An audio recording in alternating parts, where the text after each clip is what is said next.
Welcome back to kids kitchen. இன்னைக்கு அம்மா millet பேச பண்ண போறாங்க. வாங்க எப்படி பண்ணனும் பார்க்கலாம். இன்னைக்கு ஆந்திரா ஸ்பெஷல் பெசரட்டு எப்படி பண்ணுறதுன்னு பார்க்கலாம் வாங்க. முதல்ல அதுக்கு தேவையான பொருளை ஊற வச்சுக்கலாம். 1.5 கப்பு பச்சைப்பயிறு எடுத்திருக்கேன். அதுக்கப்புறம் அதே கப்பில் 1.5 கப்பு சாமை அரிசி எடுத்திருக்கேன். ரெண்டும் ஈக்குவல் குவான்டிட்டி. நீங்கள் எந்த கப்பு யூஸ் பண்ணுறீங்களோ அதையே எல்லா இன்க்ரீடியன்ஸ்க்கும் மெஷர் பண்ணிக்கோங்க. அதே கப்பில் ஒரு 1/4 கப்பு வெள்ளை அவல் போட்டிருக்கேன். இதை நல்லா கழுவிட்டு ஒரு 4 மணி நேரம் ஊற வச்சுருங்க. அப்போ தான் மிக்சியில் அரைக்க முடியும். உங்களுக்கு வேணும்னா சிகப்பு அவல் கூட யூஸ் பண்ணலாம். இப்போது இது ஊறிடுச்சு. அதை நான் இப்போது அரைக்க போகிறேன். இதுக்கு அரைக்கிறதுக்கு மிக்சியிலே அரைச்சிக்கலாம். இதுக்கு அரைக்கிறதுக்கு ஒரு சில பொருள்லாம் போடணும். அதை நான் காமிக்கிறேன்.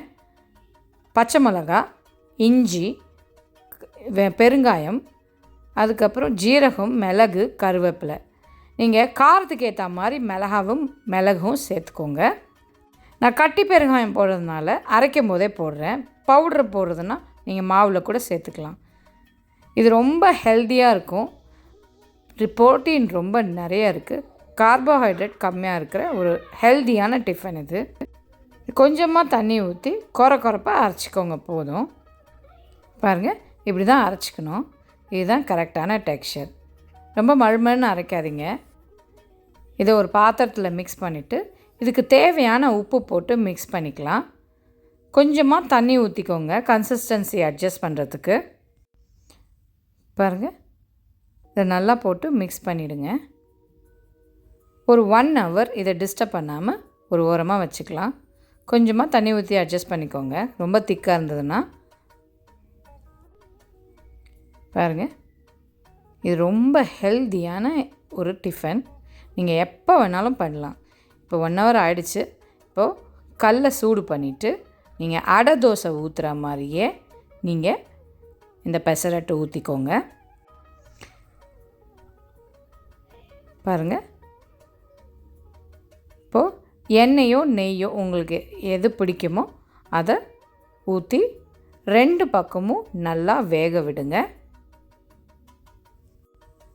இதே மாதிரி மற்ற மாவையும் நீங்கள் பெசரட்டு ஊற்றி எடுத்துக்கலாம். 2 சைடும் ஆனால் வேக விடணும். அப்போ தான் உங்களுக்கு நல்லா வேகும்.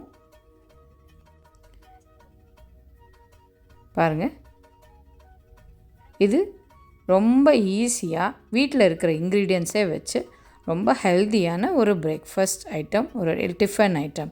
குழந்தைங்க திடீர்னு ஸ்கூல்லேருந்து வந்தால் கூட நம்ம இது டக்குன்னு செஞ்சு கொடுத்துடலாம். நீங்களும் இந்த ரெசிபியை ட்ரை பண்ணி உங்கள் கமெண்ட்ஸை ஷேர் பண்ணுங்கள். இதை திருப்பி போட்டு நல்லா வேக வைங்க. அப்போ தான் வேகும்.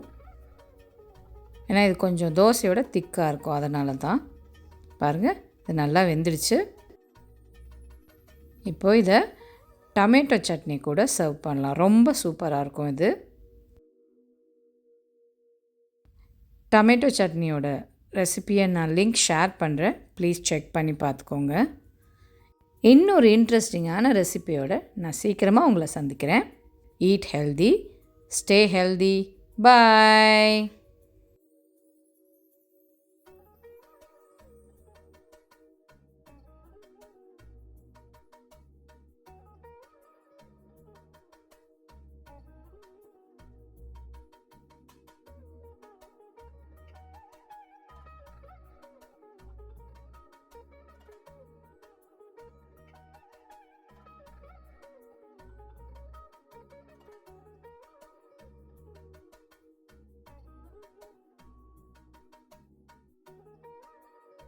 ரொம்ப டேஸ்டியாக இருந்தது.